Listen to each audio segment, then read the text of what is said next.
Sushila, my darling, મેં આજે એક નિર્ણય લીધો છે કે હું તારી સાથે ઝઘડીશ નહીં, તારા પર ગુસ્સે નહીં થાઉં, અને જો મને ગુસ્સા આવશે તો હું મનમાં 1, 2, 3 ગણીશ. બસ જીવનમાં પરિવર્તન, હવે માત્ર પ્રેમ, પ્રેમ અને પ્રેમ. હસો, મારે રસોઈ બનાવવાની છે. નહીં, આજે રસોઈ નહીં બનાવ, આપણે બંને બહાર સાથે ખાવા જઈએ.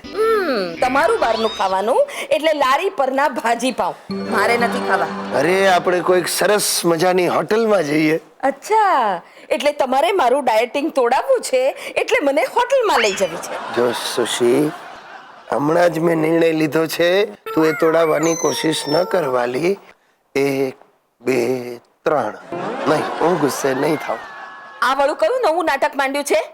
તમારા બધા પેતરાની મને ખબર છે. પેતરા? તને મારો આ પ્રેમ પેતરા જેવો લાગે છે?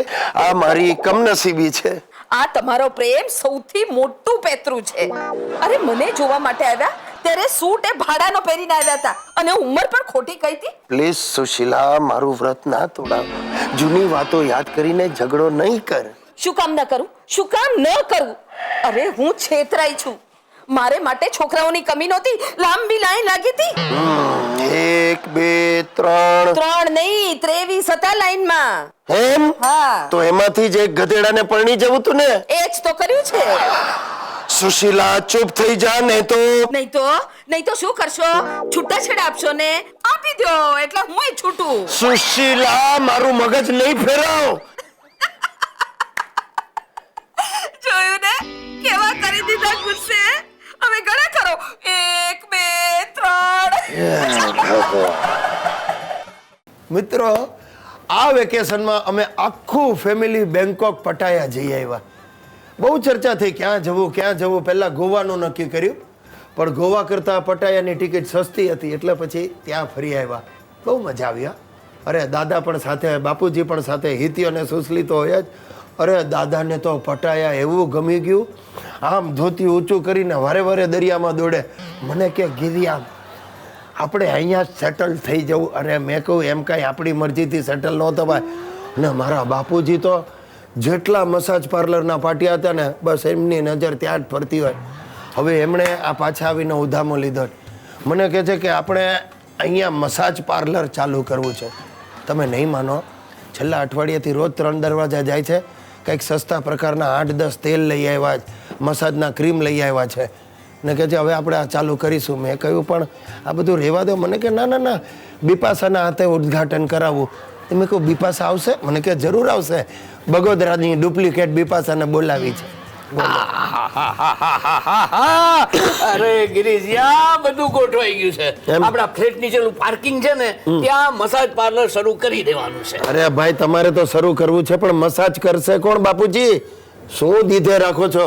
કોઈ સ્પેશિયાલિસ્ટ છે? ઓલો ધીર્યો છે ને, ધંધુકા વાળો. હા, એ શું કરશે ખબર છે?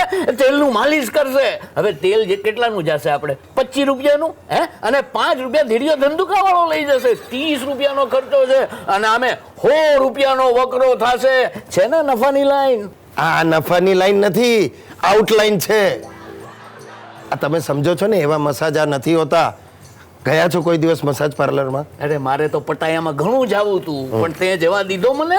અરે એકવાર જો મને જવા દીધો હોત ને ગિરિયા, તો ઈ જે બધા મસાજની નવી સ્ટાઈલો હું શીખી લેત. અરે મસાજની જાણીતી કોઈ બેનને હું અહીંયા લઈ આવત, પછી તો કમાણી પૈસા. અરે પણ બાપુજી, આવા પૈસા કમાઈને તમારે કરવું છે શું? પૈસા કમાઈને કરવું છે શું? અરે મારે ધર્માદો કરવો છે, સમાજ સેવા કરવી છે. બોલ. તે સમાજ સેવા કરવા માટે મસાજ સેવા ચાલુ કરવાની?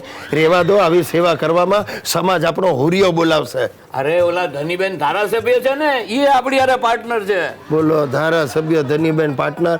હજી કહું છું બાપુજી, ચેતી જાઓ, પાછો તમે મને નુકસાનીના ખાડામાં નાખશો. નથી કરવું. અરે શું નથી કરવું? તને મારી ઈર્ષા થાય છે ને, એટલે તું મને આમ ગેરમાર્ગે દોરે છે. અરે તમે ગેરમાર્ગે છો, ત્યાંથી હાથ પકડીને સાચા માર્ગે પાછા લઈ આવજો. બંધ કરો આ બધા ધતિંગ. હવે બંધ ન થાય. બિપાશા બગોદરાથી નીકળી ગઈ છે, બસ અહીંયા આવશે, આમ હાથમાં બોર્ડ લઈને ઊભી રહેશે. હા, શું sandwich massage? Yes, sandwich massage. ન સમજાણું, આપણી સ્પેશિયાલિટી છે. શું છે કે જે કોઈ મસાજ કરાવવા આવશે ને, પેલી બહાર ઉભેલી બિપાસા એને એક સેન્ડવિચ આપશે. એ અંદર જશે એટલે ઓલો ધીડિયો એને તેલ લગાડીને મસાજ કરશે અને કમ્પ્લીટ કરી નાખશે.